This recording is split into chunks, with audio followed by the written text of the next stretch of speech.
Hey, America. It's Canada. How you been, man?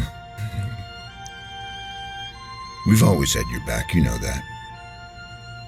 September 11th, when the world changed forever, we opened our skies, our homes, our hearts.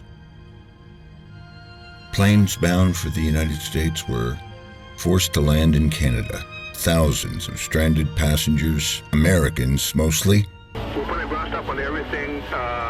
There's a second plane that just hit the World Trade Center. Sat on planes for hours, till it became very clear nobody was going anywhere for a few days at least. Maybe as much as a week. As the over 6,000 passengers in Gander, Newfoundland disembarked from over 30 jumbo 767 aircraft, they didn't know what awaited them. Much to their surprise, they were met by Canadian families. And as many of them who could took their unexpected visitors in a strange land to their family homes, into their family meals, and ultimately into their families forever. No questions asked. We fed them, we comforted them, we made sure they felt safe when all of our world was turned upside down. We did this not because some obscure treaty commanded us to. No such treaty exists.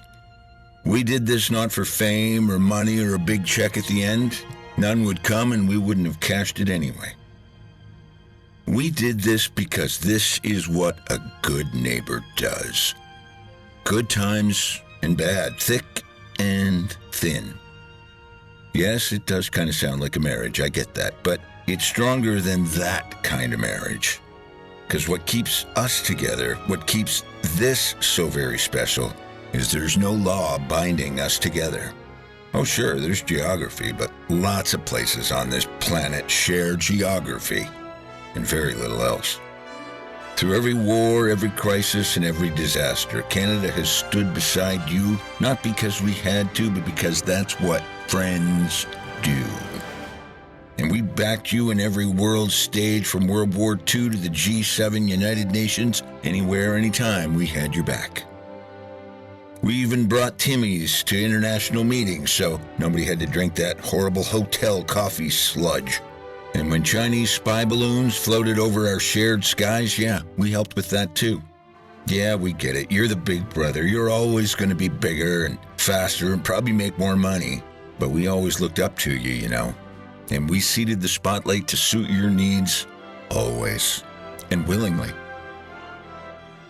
And that's why the last couple of days have hurt so much, man. I was your wingman, ride or die. And then on Saturday, for completely made-up reasons, and we both know there's not a lick of truth to them, you kicked us foursquare in the nuts. What the f***, man? What the f***ing f***? You don't do that. Want to set up a base in our far north on one day's notice? Sure, go ahead. Have fun. Need another country to chase down bin Laden and go after two other countries who had absolutely nothing to do with 9/11 based on lies and intelligence? Still not happy about that. But we assume you had your reasons and we forgave you because that's what brothers do. And then you turn around and say, hey Canada, your closest ally, your closest friend, here's a 25% tariff for the 43 pounds of fentanyl we caught at the northern border. 43 pounds, man. 23,000 to 43, and we get double and a half what they do? Come on. We're responsible for less than 1% of your illegal immigrants. And ultimately, it's your border. You stop them.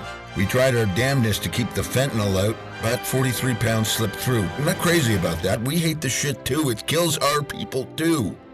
But you treat us like we're the enemy? You know this will wreck our economy. You know Canadian businesses will suffer, and more than that, more than a few may not make it. But what do you care if Paris, Ontario has a bread made locally, or if you can order a pizza in Fredericton, New Brunswick after 8 p.m. on a weeknight, if you can order a pizza at all in somewhere in Northwest Territories. But you know what, man?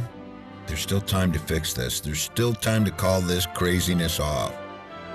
All you guys got to do is call your politicians. Call the White House. Call your representative and let them know. This is nuts, man. This is fucking nuts. Back off, Canada. Quit bullying our buddy. And settle this now. Call the White House. 202-456-1111. Leave a message for President Trump that simply says, quit bullying Canada. We need you to step up for us a little bit today, big bro. Otherwise, you're going to wipe us out in a way that we're not comfortable or happy about. And while you might win any war, you'll never win our hearts with the way he's been going about things the last 2 weeks. Please reconsider. I feel like Sally Struthers on one of those starving kids ads. Well, it'll come to that eventually if you guys don't do something about it. Thanks for listening.